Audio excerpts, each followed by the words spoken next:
Good morning, नमस्कार, सभी का स्वागत है पावर ऑफ नॉलेज लीगल मेरे चैनल पे। आई होप सब अच्छे से पढ़ाई कर रहे होंगे, अपनी कंपटीशन में लगे होंगे और जो आजकल हम रिसर्च मैथड सोशियोलॉजी में कर रहे हैं इसका भी आनंद ले रहे होंगे, इस ज्ञान से भी आप लाभ उठा रहे होंगे। तो आज हम एक छोटा सा टॉपिक लेकर के आ गए हैं, इंटरव्यू के बारे में जानेंगे। ये भी रिसर्च मैथड्स में यूज़ होता है, तो इंटरव्यू के बारे में जानते हैं क्या है ये। It is also one of the most widely used research methods in sociology.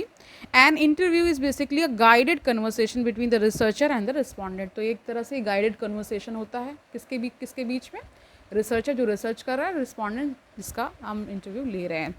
Interview is a technique in which there is a one to one interaction between the subject and the researcher. तो subject और बीच के जो इनका जो interaction है 1 to 1 होता है। It may happen in various forms and types like face to face, telephonic and group interview. तो ये 3-4 फॉर्म्स, वेरियस फॉर्म्स में हो सकता है। मेन इनके 2-3 फॉर्म्स बता दिए हैं, जैसे फेस टू फेस हो सकता है ना, टेलीफोनिक यानी फ़ोन पर हो सकता है, और ग्रुप इंटरव्यू यानी ग्रुप में बैठ के इंटरव्यू कर रहे होते हैं। ठीक है, तो आप देखिए interviews at the broadest level कितने टाइप्स को बता रहे हैं, 2 टाइप्स बता दे रहे हैं। ठीक है, स्ट्रक्चर्ड और अनस्ट्रक्चर्ड बताया। इनके बीच का डिफरेंस जान लीजिए। स्ट्रक्चर्ड इंटरव्यूज़ देखिए क्या है। In structured interviews the sequence of questions is pre decided and responses are recorded. तो इसमें रिस्पॉन्स को रिकॉर्ड किया जाता है और जो इसमें जो क्वेश्चंस हैं उनको पहले ही डिसाइड कर लिया जाता है क्या क्या पूछना है। ठीक है, structured interviews are more suitable to elicit facts like age and sex data and hence is suitable to quantitative positivistic research. तो ये क्वान्टिटेटिव रिसर्च में यूज़ होता है ना, और इसमें जैसे फैक्ट्स हैं, एज हैं, किसी का क्या सेक्स है, इस तरह के जो डाटा लिए जाते हैं, यानी पॉपुलेशन में बहुत सारी चीज़ें की जाती है ना कि कितने मेल्स हैं कितने फीमेल्स हैं, इस तरह का। ठीक है, तीसरा बताए it standardises interview as much as possible. Structured interview also lead to more reliable information and are more objective in their approach. तो इनका अप्रोच भी बहुत ऑब्जेक्टिव होता है। ठीक है, रिलायबल डाटा होता है, इसमें जो हम जान रहे होते हैं वो अच्छी इंफॉर्मेशन होती है, इसमें विश्वास किया जा सकता है। चौथा बताया structured interviews also facilitates easy comparison of responses between different respondents. और डिफरेंट जो रिस्पॉन्स कर रहे होते हैं उनके बीच में हम अच्छा सा कंपैरिजन कर सकते हैं, किसने क्या बताया, किसका क्या व्यू रहा है। ठीक है, अब अनस्ट्रक्चर्ड इंटरव्यू देखिए क्या है। In unstructured interview there are no fix questions. तो उसका उल्टा कर दीजिए स्ट्रक्चर्ड का, यहाँ पे कोई फिक्स क्वेश्चंस नहीं होते, supplementary questions can be asked. ठीक है, in fact the direction of interview depends upon the supplementary question that are asked। तो supplementary questions को यहाँ पे पूछा जाता है। ठीक है, जो सहायक प्रश्न है, प्रश्न के भी जो सहायक प्रश्न होते हैं। ठीक है, unstructured interviews are seen as being more appropriate for eliciting the attitudes and opinions। तो मतलब पहले से अगर मान लीजिए उन्होंने कोई स्ट्रक्चर्ड कोई क्वेश्चंस वगैरह बनाए नहीं, जो क्वेश्चंस उनके दिमाग में तुरंत आ रहे हैं उसी को पूछ रहे हैं, तो इससे क्या होता है उनका जो रिस्पॉन्डेंट होता है उसका एटीट्यूड समझ में आता है। जैसे मैं ही आपसे सामने बैठ करके अचानक क्वेश्चंस पूछने लगूं, तो आपकी जो डीप थिंकिंग और आप क्या किसी वस्तु या इवेंट के प्रति जो भी आपका ओपिनियन होगा वो क्या होगा, अनफिल्टर्ड आएगा। ठीक है, उसमें आप बहुत ज़्यादा फिल्टर कर नहीं पाएंगे और आपकी उससे पर्सनैलिटी भी समझ में आ जाएगी, आप इस पर्सनैलिटी के हैं, एटीट्यूड भी आपका समझ में आएगा। ठीक है, they are also useful in situations which demand new information to deal with the problems which arise as interview proceeds. तो इसमें न्यू सिचुएशंस को दिया जाता है क्योंकि अनस्ट्रक्चर्ड है ना, और इससे क्या होता है जो प्रॉब्लम्स हैं उनको हम टैकल कर पाते हैं। जो इंटरव्यू के दौरान कुछ प्रॉब्लम्स मान लो अराइज हो गई तो वो भी सॉर्ट आउट हो जाती हैं। It's chief advantage is the extreme flexibility of the format. तो इसमें फॉर्मेट की फ्लेक्सिबिलिटी रहती है, यानी कि लचीलापन, कि आप अपने अनुसार चीज़ों को वो पूछ रहे हैं। आप पूरे इंटरव्यू में ये नहीं समझ रहे हैं कि पहले से कुछ प्री डिसाइडेड है, ऐसा नहीं है, तुरंत चीज़ें हो रही हैं। यानी एक तरह से ये कह सकते हैं यहाँ पे कि यहाँ पे जो क्वेश्चंस की जो वैरायटी है वो और ज़्यादा बढ़ जाती है ना। ठीक है, तो यहाँ पे बता रहे हैं ambiguities in questions and answer can be clarified by both the interviewer and the respondent. तो इसमें दोनों तरफ से जो क्लैरिफिकेशन हो जाता है, जो भी एम्बिग्यूटीज यानी कुछ भी कन्फ्यूजन, कहीं कुछ संशय रहा है तो वो भी सॉर्ट आउट हो जाता है। ठीक है, chief advantage of the interview method is that the interviews in general are more flexible than other tools like questionnaires. तो क्वेश्चनर को भी हम करेंगे नेक्स्ट सेशन में। तो इसमें बता रहे हैं ये जो इंटरव्यू होता है ये मोर फ्लेक्सिबल होता है क्वेश्चनर जो होता है उससे। ठीक है, In terms of its flexibility, time consumption and quality of information, they lie in between questionnaires and participant observation.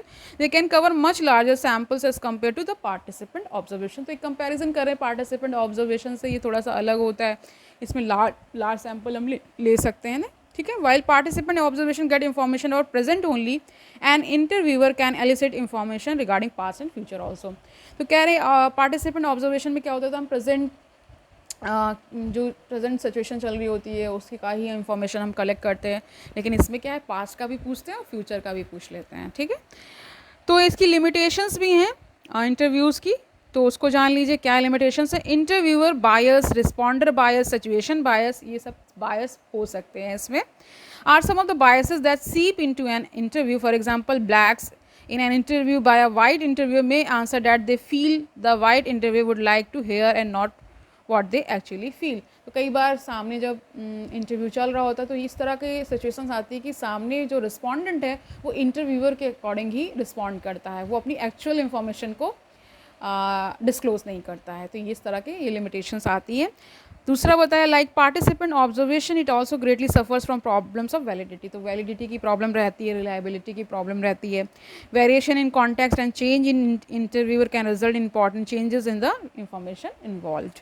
According to Alan William Jr., status difference between interviewer and respondent greatly affects the degree to which respondent opens up. तो कई बार उनमें इतना कह सकते हैं जो gap आ जाता है, डिफरेंस आ जाता है, जो प्रश्न पूछ रहे होते हैं यानी इंटरव्यूअर और जो रिस्पॉन्डेंट है उसके बीच में बहुत सारा गैप आ जाता है. तो कई बार उतनी डिग्री का इंफॉर्मेशन जो हम चाहते हैं उतना इसमें नहीं आ पाता है.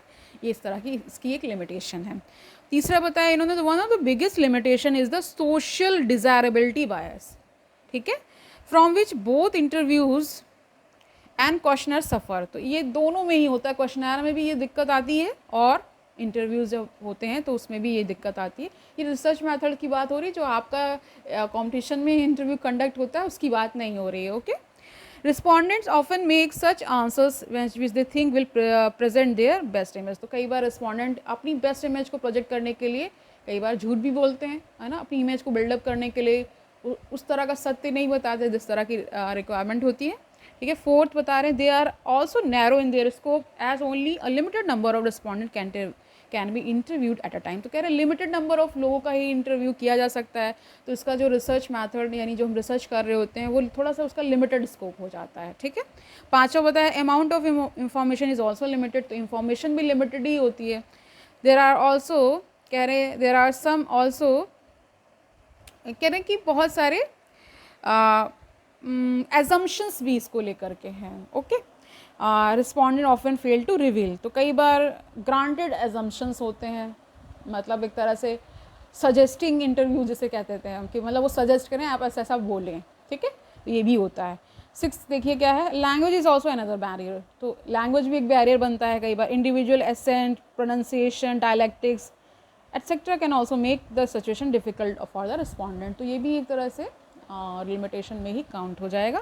To counter some of the problems of the interviews, it is suggested that interviewers should remain non-directive. तो इसमें एक इस सारी प्रॉब्लम्स को सॉल्व करने के लिए, लिमिटेशंस को फिगर आउट करने के लिए ये सजेशन दिया जाता है कि जो इंटरव्यूअर है वो क्या करे, नॉन डायरेक्टिव, यानी वो डायरेक्शंस ना दे कि कैसे आपको करना है.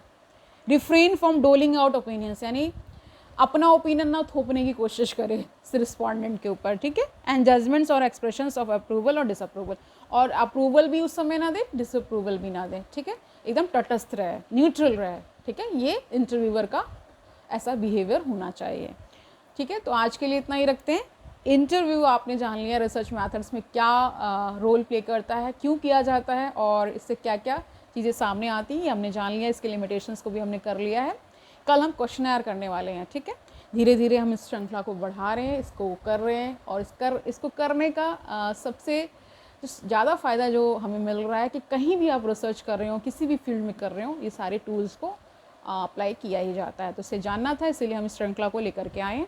आई होप इससे आप लाभ उठा रहे होंगे, ठीक है. कल मिलते हैं, तब तक आनंद से पढ़िए. Don't take burden. All the very best.